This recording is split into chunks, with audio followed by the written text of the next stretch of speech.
The voicemail came at 6:12 p.m. on a Thursday, exactly 11 days before Christmas Eve. Sophie, it's Mom. Listen, I don't want you to take this the wrong way, but your sister is bringing Daniel to Christmas Eve dinner. He's her fiancé now, as you know, and he's very important. He runs the entire engineering division at a major tech company. Victoria is so happy, and your father, and I just think it would be better if you sat this one out. You know how you get at these things, quiet, awkward. Daniel's parents are coming too, and we want to make a good impression. It's not personal, sweetheart. We just don't want any uncomfortable moments. Maybe we can do brunch the week after. Love you. Call me back. But not tonight. We're at the Petersons' holiday party. I didn't call her back. Not that night, not the next morning.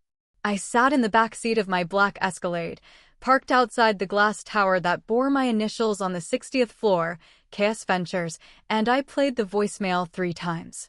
My driver, Tomas, watched me through the rearview mirror, but said nothing. Tomas had worked for me for 5 years. He knew the difference between silence that needed filling and silence that needed respecting. The 4th time I played it, I focused on specific phrases. He's very important. Translation. More important than you. You know how you get at these things. Translation. You embarrass us by existing.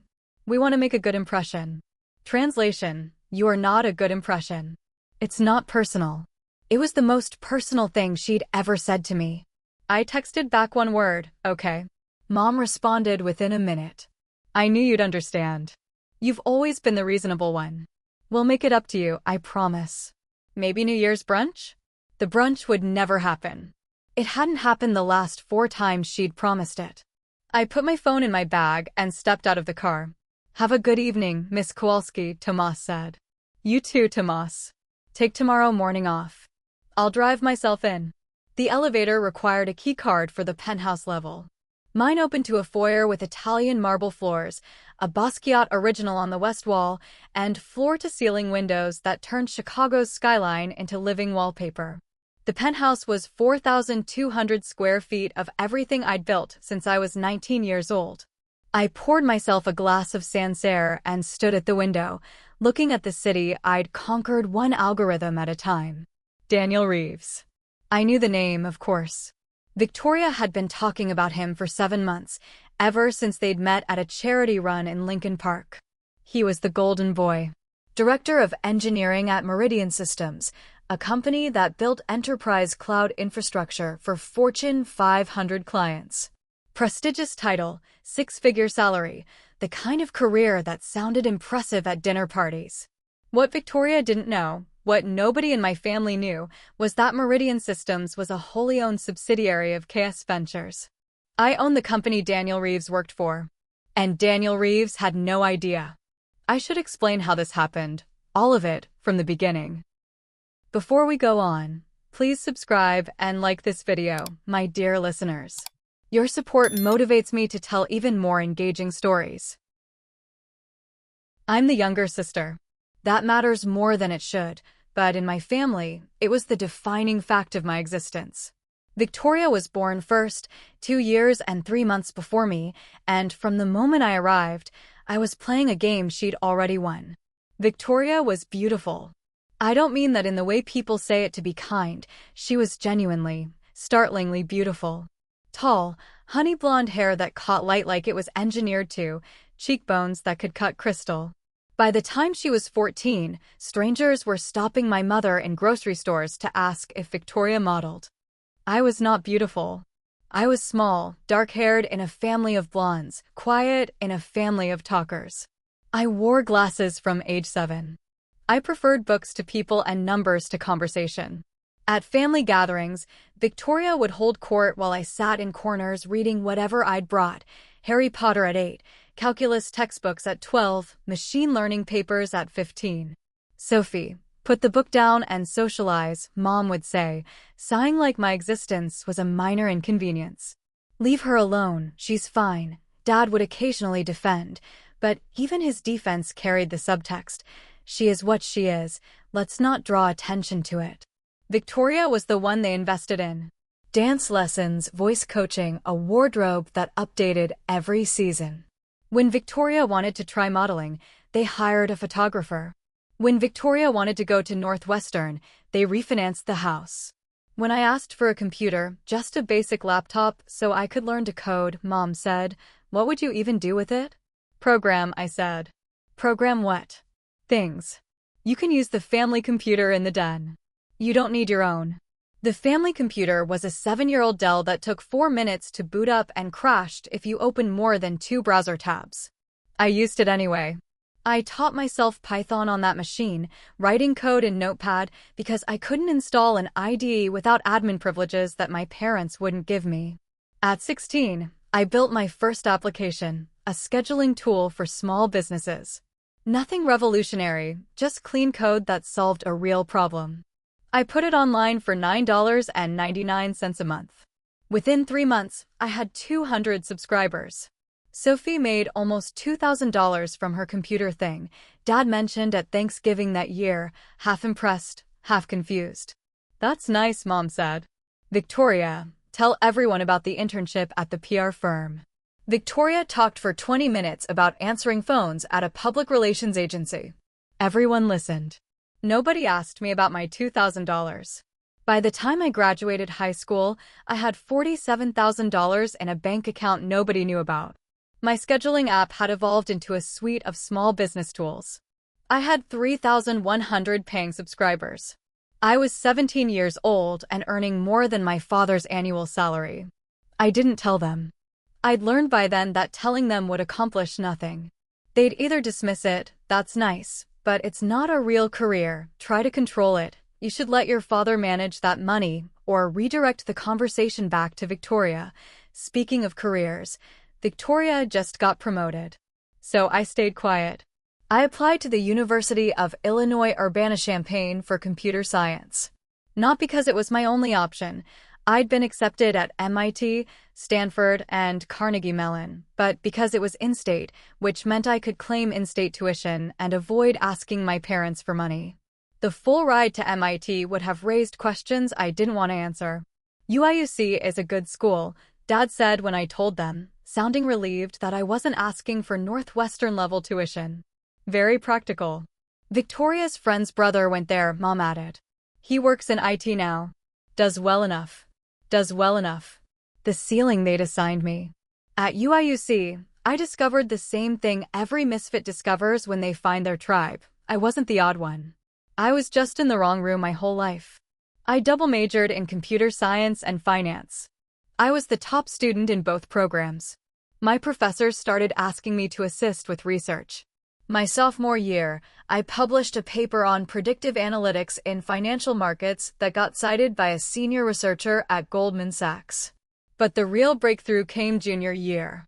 I built an AI-driven analytics platform, a tool that could process massive datasets and identify patterns that human analysts would miss. I designed it for enterprise use, supply chain optimization, market prediction, risk assessment. I called it Athena. The venture capital firm that found me, or rather, that my professor connected me with, offered $2 million in seed funding. I was 20 years old. I called home that night. "Hi, Mom. Sophie. I was just about to call you. Victoria got engaged." "Well, not yet, but Kyle is going to propose soon." His mother told me. "We're so excited." "That's great. I actually had some news too. Can it wait?" Dad and I are about to go to dinner with Kyle's parents. We're discussing wedding venues. Isn't that exciting? A spring wedding. Sure, Mom. It can wait. The engagement never happened. Kyle broke up with Victoria 3 weeks later. The family spent the next month consoling her. My $2 million in funding went unmentioned because I never mentioned it. I should be clear about something. I didn't hide my success out of spite, not at first. In the early years, it was self-preservation. I knew my family. I knew that money would change the dynamic in ways that weren't healthy. Dad would want to advise me, despite having no financial expertise beyond his union pension. Mom would want to spend it, or direct it, or show it off. Victoria would feel threatened. And all of them would find a way to make it about them. So I built KS Ventures, Catherine Sophie Kowalski, using my first name that nobody ever called me by, because Mom had always preferred Sophie, and I'd always preferred Catherine in silence. The $2 million in seed funding became a $14 million Series A. The analytics platform, Athena, was licensed by 3 Fortune 500 companies within its first year. By the time I was 23, KS Ventures was valued at $85 million. I moved to Chicago after graduation. Not because of the startup, my investors wanted me in San Francisco, but because I wanted to be near my family. Or near enough. Close enough that they could have found me if they'd ever bothered to look. They didn't look.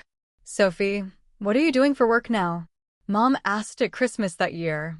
Tech consulting, I said. Like fixing computers? Something like that. That's practical. Victoria just started at that marketing firm downtown. They love her there. I nodded. Smiled. Changed the subject.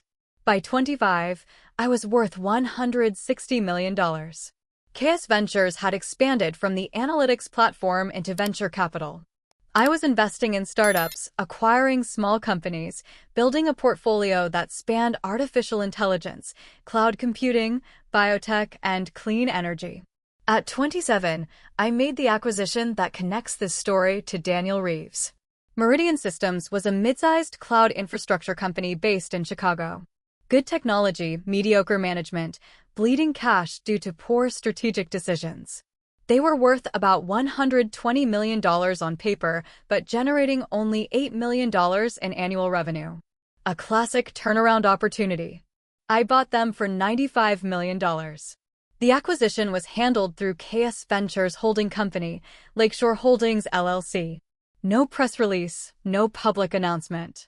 Just a quiet change of ownership filed with the SEC. The existing management team stayed in place. The employees were informed that the company had been acquired by a private equity group, which was technically true.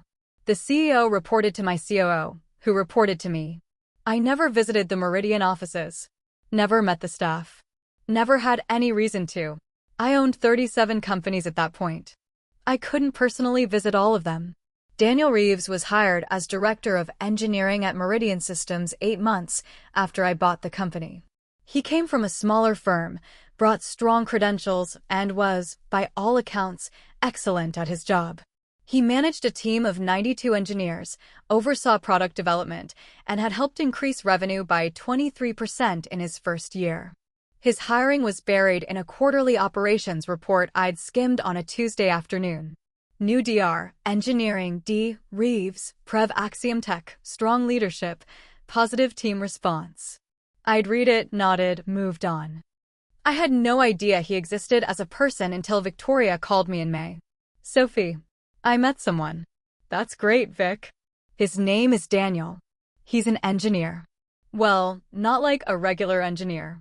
He runs the whole engineering division at this tech company. Meridian something. He's brilliant, Sophie. And so handsome.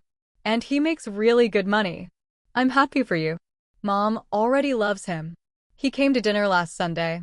Dad grilled him about the Bears, and he actually knew what he was talking about. Can you believe it? Sounds perfect. You'll meet him at some point. Maybe at the 4th of July cookout. I wasn't invited to the 4th of July cookout. A scheduling conflict, Mom said, though I later saw photos of 12 people at Dad's house, including Victoria's new boyfriend, who was grinning in every shot. Over the following months, Daniel became a fixture in the family group chat. Mom posted photos of dinners. Dad shared articles about cloud computing with comments like, "Daniel says this is the future." Victoria texted updates with increasing frequency and escalating enthusiasm. Daniel got a raise. Daniel's company is expanding. They're hiring like crazy. Daniel met the CEO of Lakeshore Holdings at a conference. He said Daniel is one of their top performers. That last one made me pause. The CEO of Lakeshore Holdings was my COO, Martin Chin, who served as the public-facing executive while I stayed behind the scenes. Daniel had met Martin. Martin, of course, had no reason to connect the company's anonymous owner to the director of engineering's girlfriend's family. The layers of separation were elegant. I owned Lakeshore Holdings, which owned Meridian Systems, which employed Daniel Reeves, who was dating my sister, who didn't know I owned anything more than a small tech consulting thing. In September, Victoria called to announce the engagement. He proposed on the lakefront at sunset. There was a violinist. Sophie, I'm getting married. Congratulations, Vic. I'm really happy for you. The wedding's going to be in June. Mom's already planning. It's going to be huge. You'll be a bridesmaid, right? Of course. But by October, the bridesmaid conversation had quietly evaporated. Victoria chose her college friends instead. I was told I'd have a special role that was never defined. By November, the dinner disinvitation arrived. Christmas Eve was the showcase event. Daniel's parents were coming. The family wanted to impress. And I was a liability. You know how you get at these things. I did know. I got quiet. I got overlooked. I got pushed to the back table while everyone gathered around whatever shiny new person Victoria had brought home. And now, the shiny new person was someone who drew a salary from a company I owned. After Mom's voicemail, I didn't do anything dramatic. I didn't craft a revenge plot or scheme a confrontation. I went to work. I managed my companies. I reviewed quarterly reports, approved investment decisions, attended board meetings. But I did make one small change. I called Martin Chen. Martin, the Meridian Systems quarterly review. I want to attend this one in person. Silence. In person? You've never visited Meridian. I know. Schedule it for December 22nd.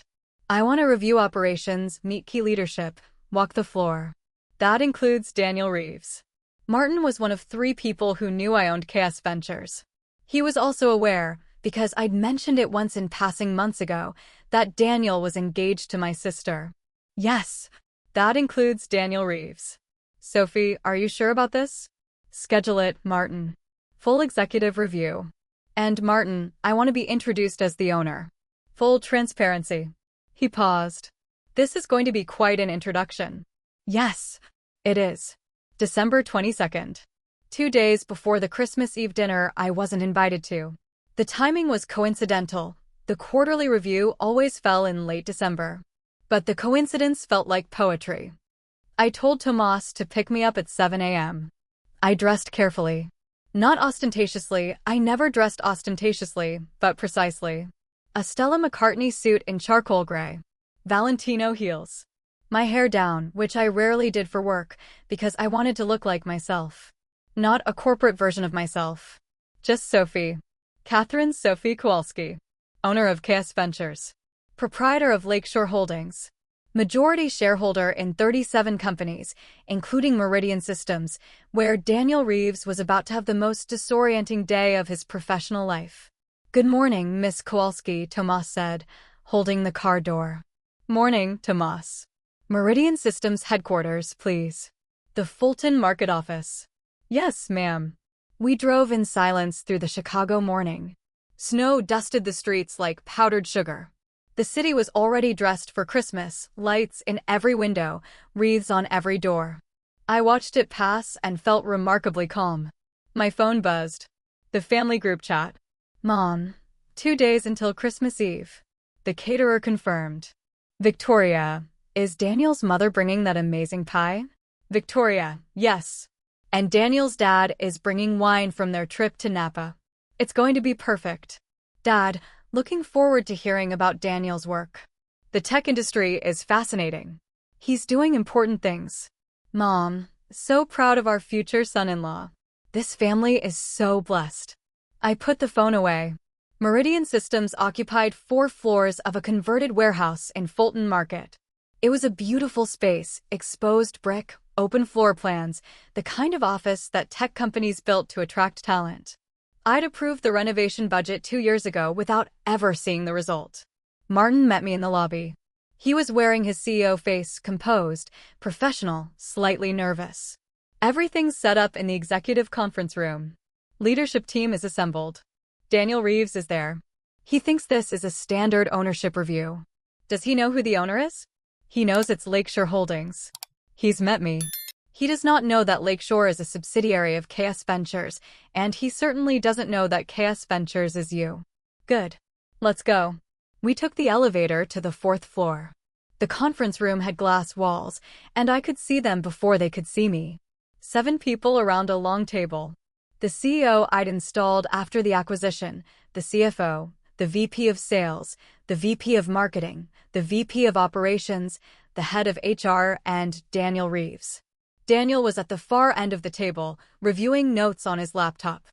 I studied him for a moment. He was exactly what Victoria had described, tall, clean-cut, the kind of face that belonged on a brochure for business school. He wore a blue dress shirt with the sleeves rolled to the forearms, no tie.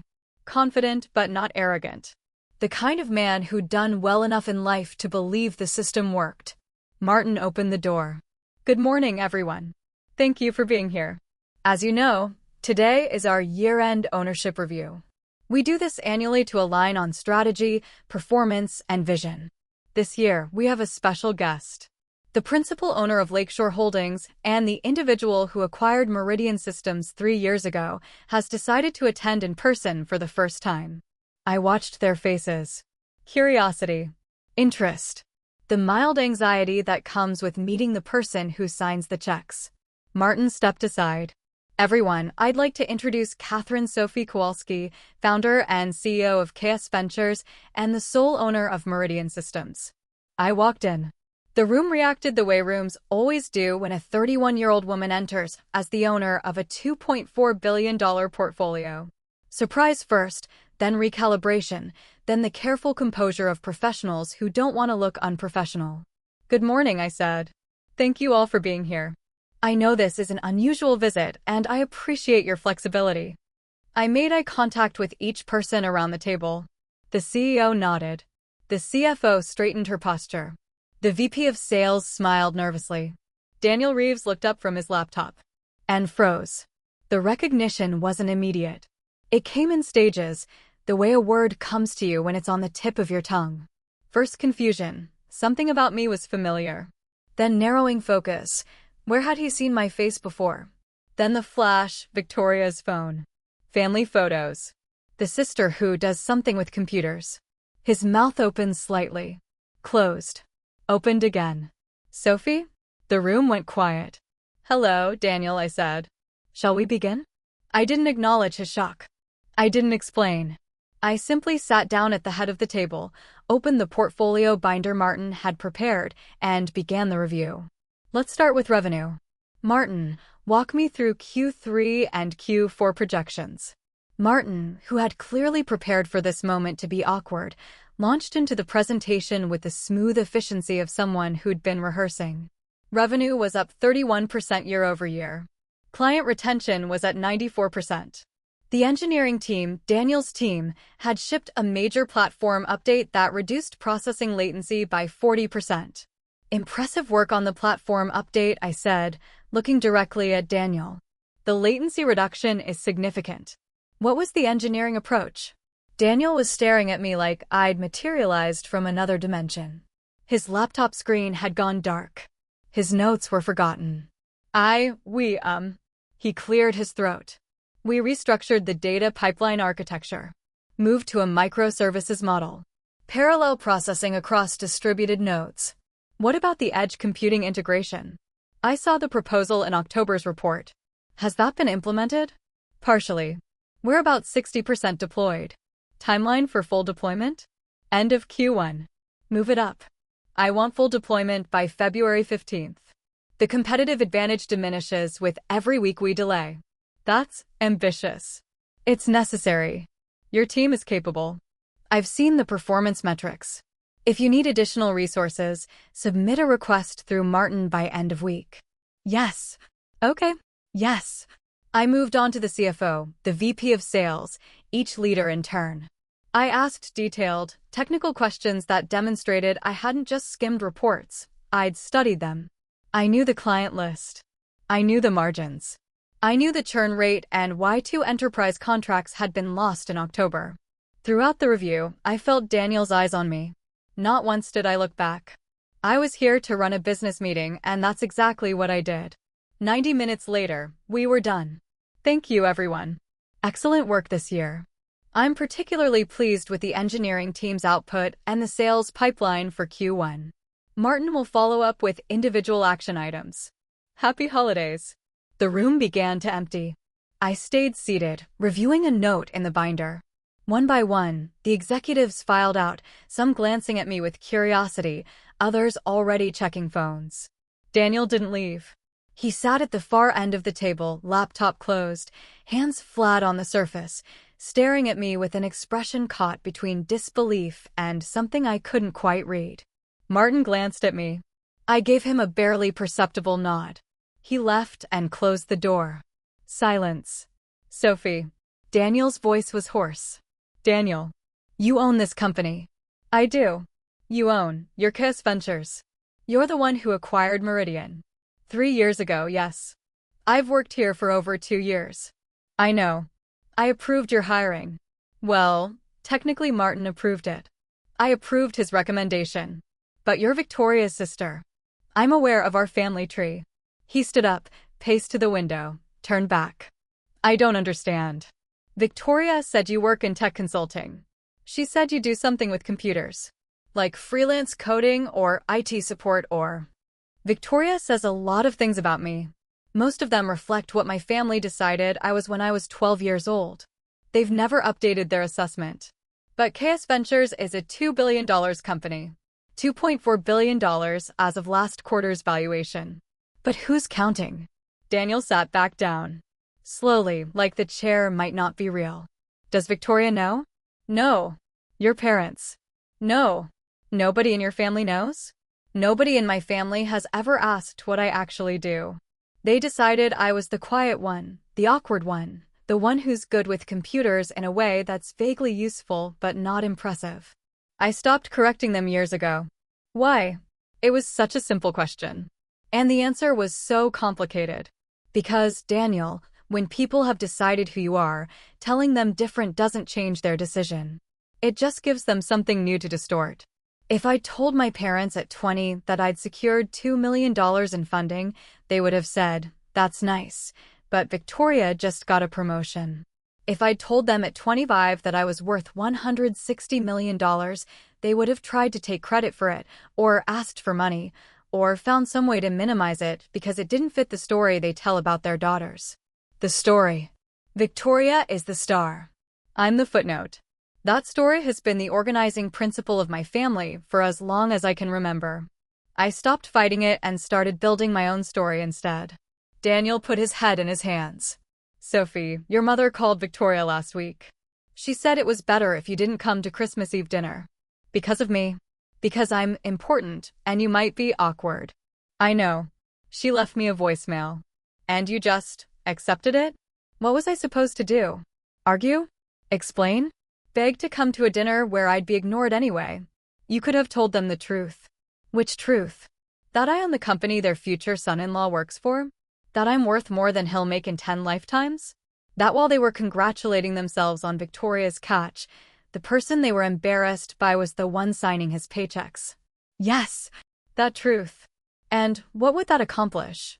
They'd be impressed by money. They'd suddenly value me because of a number. But they still wouldn't know me, Daniel. They'd just know my net worth. And I refused to be valued for a number by people who couldn't be bothered to value me as a person. The room was very quiet. What do you want me to do? He asked. About what? About all of this. About Christmas Eve. About Victoria. About the fact that I apparently work for my fiancé's sister and nobody knows. I want you to do nothing. Nothing. Go to Christmas Eve dinner. Eat the turkey. Drink the wine from Daniel's parents' Napa trip. Let my father ask you about the tech industry. Let my mother beam at you. Let Victoria show you off. And when someone makes a comment about how it's too bad Sophie couldn't make it, or how Sophie's still doing her little computer thing, or how Sophie never quite figured life out, just remember this conversation. That's it. That's it. You don't want me to tell them? Absolutely not. Why? Because this isn't about revenge, Daniel. This isn't about proving them wrong. This is about the fact that I've built a life that doesn't require their approval. Their opinion of me doesn't change what I've accomplished. It doesn't increase my portfolio value or decrease it. It doesn't affect my board positions or my company's growth trajectory. Their opinion of me is entirely their problem. He stared at me. You're serious. Completely. You're going to let them go on thinking you're nobody. I'm not nobody. I'm just nobody to them.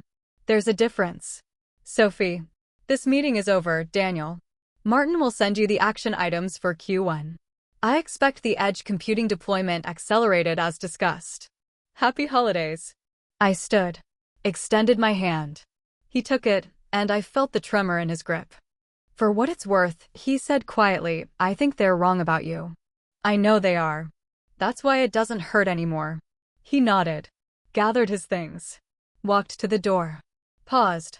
I'm going to struggle with this. I know. Sitting at that table, knowing what I know now, watching them talk about you like I'm nothing special. I know. I've been sitting at that table my whole life. You'll manage it for one dinner. He left. I stood alone in the conference room for a long time, looking out at the Chicago skyline dusted with snow, the city that had watched me grow from a quiet girl with a 7-year-old Dell into a woman who owned pieces of its skyline. My phone buzzed. The family group chat. Victoria, Daniel just texted. He had a big meeting at work today. Some kind of executive review. He seemed stressed. I told him to relax, it's almost Christmas. Mom, poor thing. The holidays are so busy for important people. Dad, tell him we're proud of him. He's doing great things. I smiled. Set the phone down.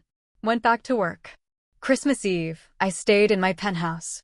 I cooked for myself, roasted salmon, asparagus, a ridiculously expensive bottle of Chateauneuf du Pape that I'd been saving. I turned on Ella Fitzgerald's Christmas album and let the music fill the space. At 7 p.m., I opened the family group chat out of curiosity. Photos were flowing in. The dining room at Mom and Dad's house, decorated with the good china and the Christmas candles that came out once a year. Victoria in a red dress, glowing. Daniel in a navy blazer, arm around her. Mom and Dad, beaming. Daniel's parents, looking gracious and impressed. Mom, the most beautiful Christmas Eve ever. So grateful for this wonderful family. Victoria, Daniel made a toast about family and finding your place. I cried. He's perfect. Dad, Daniel and his father are talking business. It's wonderful to have someone at the table who understands the real world. I studied the photos. In one of them, Daniel was seated next to my father, both of them holding wine glasses. Daniel's smile was stiff. His eyes weren't in it. He was looking slightly off camera at something or someone that wasn't there. He was thinking about me. I was certain of it. Another photo, Mom and Victoria in the kitchen, laughing over a dessert tray. The caption, the Kowalski women. Missing Sophie, but she's doing her own thing as always. Doing her own thing. That was the phrase they'd settled on. It was their shorthand for everything they didn't understand about me. Sophie's doing her own thing. Sophie's always been independent. Sophie doesn't really need people. Sophie's fine on her own. None of it was true. I needed people. I had people, my team, my friends, my partner, Eli, who was traveling for work this week, but had sent me a Christmas care package with a handwritten note that said, missing you. Saving my best arguments for when I'm back. Love, E. But I didn't need them. Not anymore. And the difference between wanting family and needing their approval was the widest canyon I'd ever crossed. At 9:30 p.m., a text from Daniel. I can't do this. I didn't respond. Sophie, your dad just spent 20 minutes telling me how glad he is that someone with real ambition is joining the family. He said, and I quote, Victoria always knew how to pick winners. And then your mom said, she gets that from me. Sophie got the computer gene. They laughed. Everyone laughed. And I'm sitting here, knowing that the woman they just dismissed owns the company that pays my salary. That she's worth 1,000 times what I'll ever be worth. That she built an empire while they were busy pretending she doesn't matter. I feel sick. I typed back, go enjoy dinner, Daniel. This isn't your problem to solve. It feels like my problem. It's not. Eat some pie. Be nice to my sister. She loves you. She doesn't even know you. That's her choice. It always has been. He didn't text again. The day after Christmas, I went to the office. The building was mostly empty, most of my team had the week off, but I liked the quiet. I reviewed year-end reports, approved Q1 budgets, drafted a strategic plan for a new acquisition I'd been eyeing. At 11 a.m., my assistant, Priya, called from her family's house in Milwaukee. Sorry to bother you on break, but you have an unscheduled visitor. Building security says it's a Victoria Kowalski. She's in the lobby. I set down my pen. Send her up. Are you sure? I can have security tell her you're unavailable. No. Send her up. I walked to the elevator lobby and waited. When the doors opened, Victoria stepped out looking like she'd barely slept. Her eyes were red. Her hair was pulled into a messy bun. She was wearing leggings and a puffer coat, no makeup, which for Victoria was the equivalent of a 5-alarm emotional emergency. She looked around the 60th floor, the reception area with its modern art, the view of Lake Michigan stretching to the horizon, the subtle KS Ventures logo etched into the glass wall behind the reception desk, and her face crumpled. "What is this?" she whispered. "My office." "Your office?" "Yes." "Sophie, what the hell is going on?" "Daniel came home last night and told me he needs to talk to me about something important. He barely slept. This morning, he sat me down and said that the owner of his company, the person who acquired Meridian Systems, the billionaire he's been reporting to through Martin Chin, is you." She was crying now. Not the pretty crying she did in movies of herself. Real crying, ugly and confused and afraid. "He said you're worth over $2 billion. He said you own 37 companies. He said you sat in a meeting and asked him technical questions he could barely answer, and you knew more about his own company than he did. He wasn't supposed to tell you." "Why not?" "Because it wasn't his information to share." "You're my sister." "Am I?" "Because 2 weeks ago, I was the family embarrassment who needed to skip Christmas Eve so your fiancé would be comfortable." Victoria's face went through something: guilt, anger, confusion, more guilt. "That was Mom's idea." "You didn't argue." I thought it was for the best." "For whose best?" She had no answer. "Come in," I said. "Sit down." I led her to my office. She walked slowly, taking in everything. The awards on the shelf. The framed Forbes article. The photos with CEOs and senators and tech leaders. The view that cost more per square foot than her apartment. She sat in the chair across from my desk and stared at me like I was a stranger. "How long?" she asked. "How long what?" "How long have you been this?" "I started building KS Ventures when I was 20. So 11 years. 11 years. You've been a billionaire for..." "I'm not a billionaire. My companies are valued at $2.4 billion. My personal net worth is around $780 million after taxes, reinvestments, and operational costs. There's a difference. $780 million. Approximately." She put her hands over her face. "Oh my God. Victoria. Why didn't you tell us?" There it was. The question they always asked. Why didn't you tell us? As if the burden of disclosure was mine. As if I'd been hiding instead of them refusing to see. "When should I have told you, Vic?" "When Mom said my computer hobby wasn't a real career. When Dad said it was nice to finally have someone at the table who understands real-world work. When you asked me what I do and then answered your own question with something with computers and moved on before I could respond. That's not fair." "You're right. It's not fair. But it's what happened, every single time, for over a decade. We would have listened if you'd just..." "Just what?" "Interrupted one of your engagement announcements? Competed with you for Mom's attention? Pulled out a financial statement at Thanksgiving?" "Victoria, I shouldn't have to audition for my own family's interest. You should have asked. You should have cared. You should have noticed that your sister was building something extraordinary, and instead, you categorized me as the quiet one and moved on." Victoria was sobbing now. Real, heaving sobs that shook her shoulders and made her mascara, the little she was wearing, run in dark rivers down her cheeks. "I'm sorry," she said. "Sophie, I'm so sorry. I wanted to feel something. Relief, maybe. Vindication. Anger. Something proportional to the years of dismissal and the casual cruelty of being uninvited to my own family's holiday. But all I felt was tired." "I believe you," I said. "But I don't know what to do with your apology." "What do you mean?" "I mean that you're sorry because you found out I'm rich."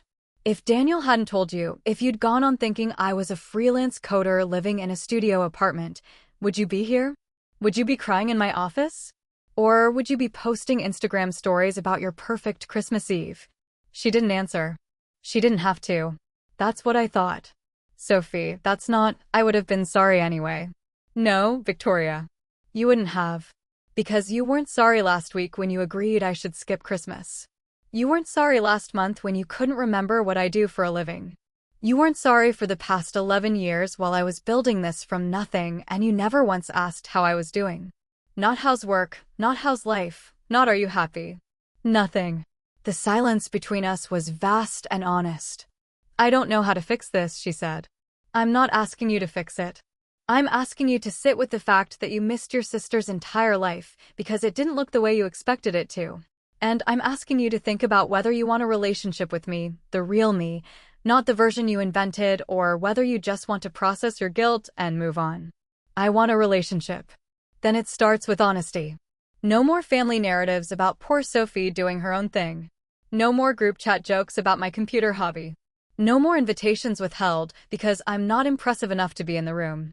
Of course. Yes. All of that. And Victoria, this is important. I don't want my money to be the reason you value me. If you can't separate who I am from what I'm worth, then we have nothing to build on. She nodded, wiped her eyes, looked at me with something I'd never seen from her before, not admiration, not pity, not the performative affection of someone maintaining a sisterly facade. Respect. Can I ask you something? She said. Yes. Are you happy? I thought about it. Not the reflexive yes that I gave to acquaintances, but the real answer. I am, I said.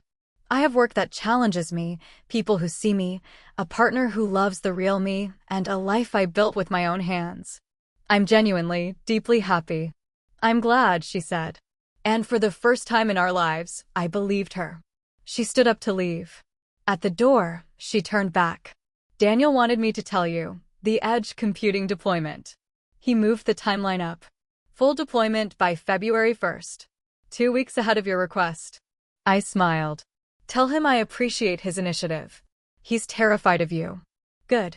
Fear produces excellent engineering outcomes. She almost laughed.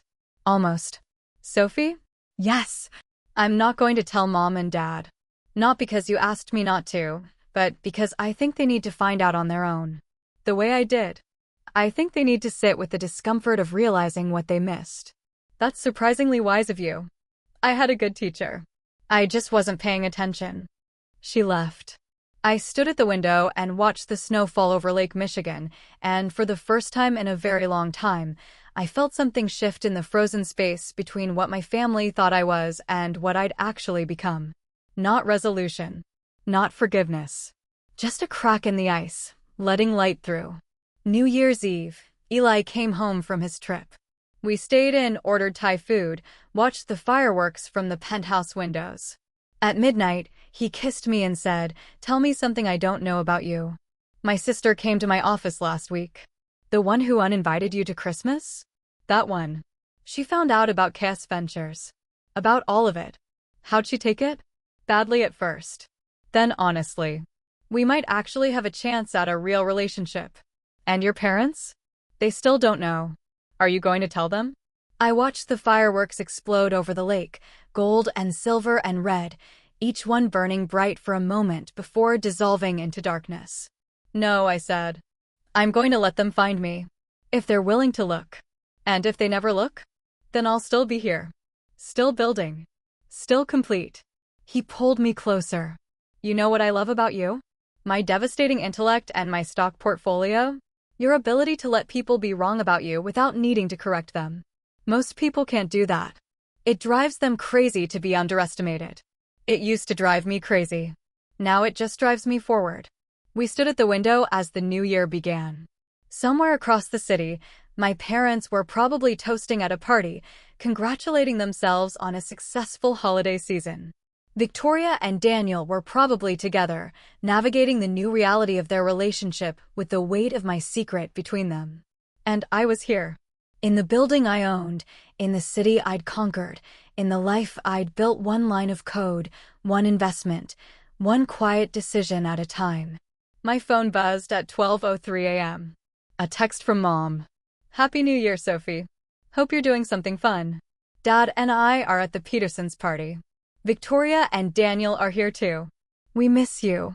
Kind of. LOL. Let's do that brunch soon. I looked at it for a long time.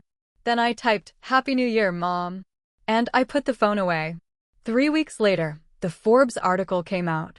The Quiet Empire: How Catherine Kowalski Built a $2.4 billion Portfolio Before Turning 32.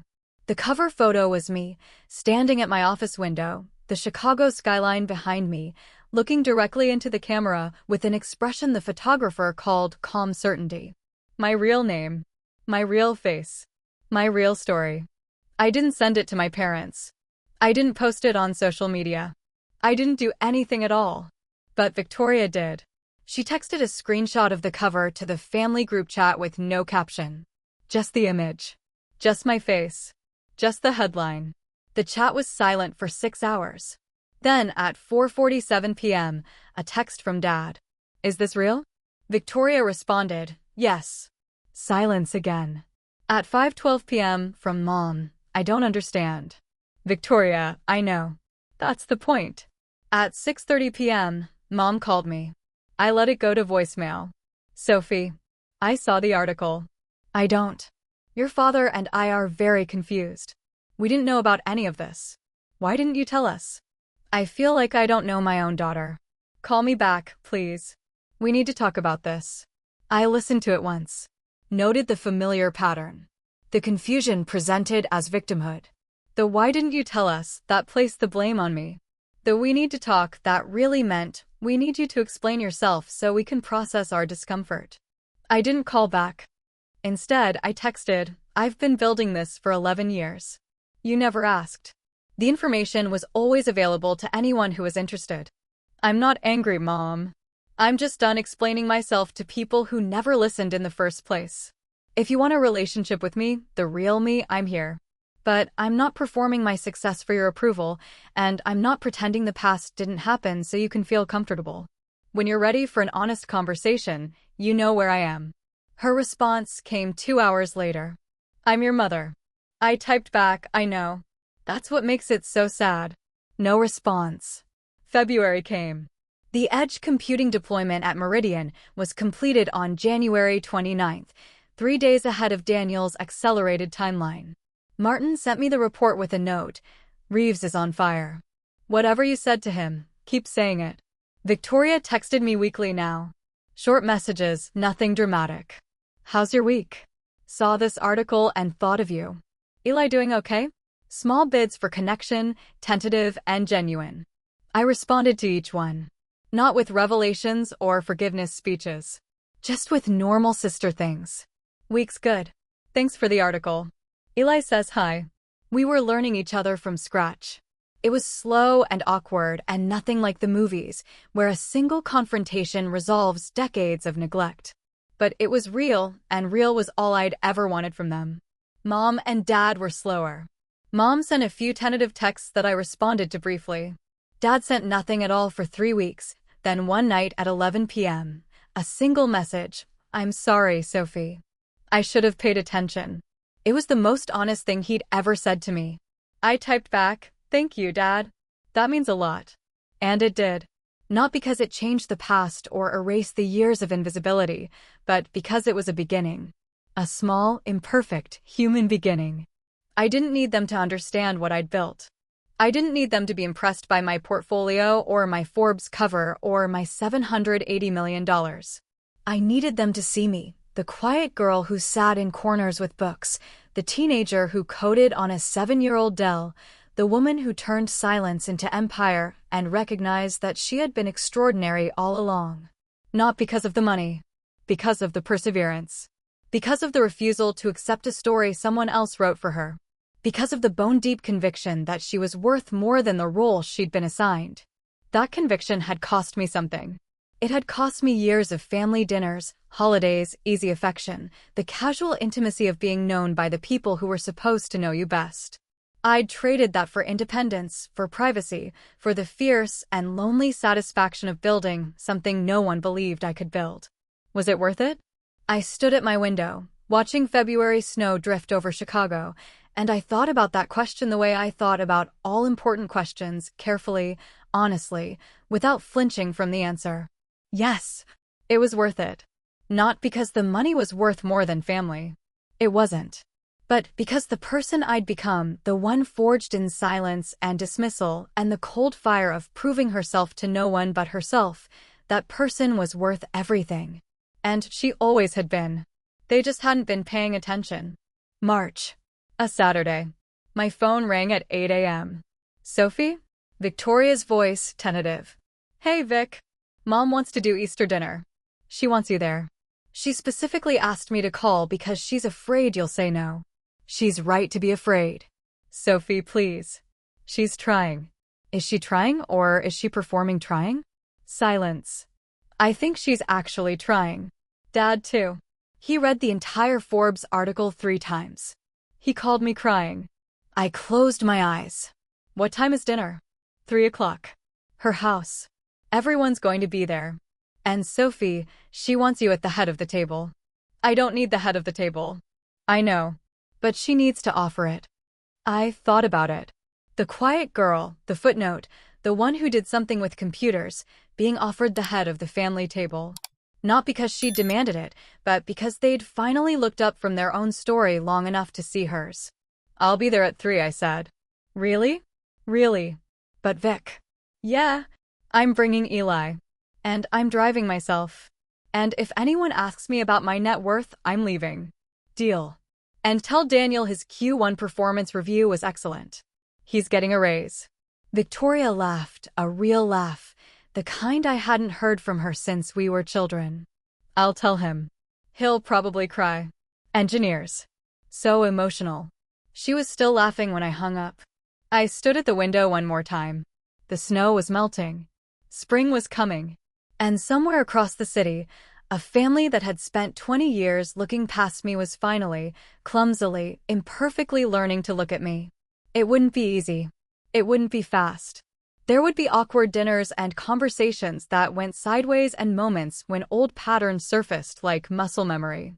Mom would say something dismissive without thinking. Dad would retreat into silence when things got emotional. Victoria would accidentally center herself in a story that wasn't about her. But they would try. And I would let them.